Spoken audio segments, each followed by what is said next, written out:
RRR తర్వాత ఎన్టీఆర్ నుంచి వస్తున్న క్రేజీ మూవీ దేవరా. భారీ అంచనాలతో వస్తున్న ఈ చిత్రం గురించి ఫ్యాన్స్ ఈగర్గా వెయిట్ చేస్తున్నారు. ప్రస్తుతం ప్రీ రిలీజ్ బిజినెస్ కూడా భారీ స్థాయిలోనే జరిగింది. ప్రమోషన్స్ పరంగా కూడా వేగం పెంచిన దేవర టీం వరుస ఇంటర్వ్యూస్తో ఫ్యాన్స్కు చాలా విషయాలు తెలిసేలా చేసింది. ఇప్పటికే ఈ చిత్రం నుంచి రిలీజ్ అయిన సాంగ్స్ ప్రేక్షకులను విశేషంగా ఆకట్టుకున్నాయి. చుట్టుమల్లి సాంగ్ రికార్డు స్థాయిలో వ్యూస్ అందుకుంది. అయితే ట్రైలర్ మాత్రం కొంత మిశ్రమ స్పందన ఎదురుకావడంతో సెకండ్ ట్రైలర్కు చాలా జాగ్రత్తలు తీసుకున్నారు. రీసెంట్గా దేవర రిలీజ్ ట్రైలర్ను రిలీజ్ చేశారు. కొత్త ట్రైలర్ ఫ్యాన్స్తో పాటు నార్మల్ ఆడియన్స్ కూడా మంచి మాస్ మసాలా కిక్ ఇచ్చిందనే చెప్పాలి.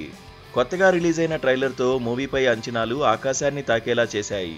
పవర్ఫుల్ డైలాగ్స్తో పాటు అబ్బురపరిచే యాక్షన్ సీక్వెన్స్తో కొత్త ట్రైలర్ సినీ ప్రియులను ఎంతగానో ఆకట్టుకుంటోంది. మొదటి ట్రైలర్లో ఏదైతే మిస్ అయిందో సెకండ్ ట్రైలర్లో దాన్ని ఫుల్ఫిల్ చేశారు. ఇక అనిరుద్ధ్ బ్యాక్గ్రౌండ్ స్కోర్ గురించి ఎంత చెప్పినా తక్కువనే చెప్పాలి. నిన్న రాత్రి ఓ పీడకల వచ్చుండాది జోగుల, సంద్రం ఎరిపెక్కి నిజంగా ఎర్ర సంద్రం అయినట్లు, అది నా చేతుల మీద అయినట్లు కనిపించుండాది అంటూ ఎన్టీఆర్ గంభీరమైన వాయిస్తో ట్రైలర్ మొదలవుతుంది. ట్రైలర్ ఆద్యంతం గ్రిప్పింగ్ సీన్స్, అండర్ వాటర్ సీన్స్తో మెస్మరైజ్ చేశారనే చెప్పాలి. ట్రైలర్ ఈ రేంజ్లో ఉంటే బిగ్ స్క్రీన్ మీద సినిమా ఎలా ఉండబోతుందోనని ఫ్యాన్స్ కూడా ఈగర్గా వెయిట్ చేస్తున్నారు.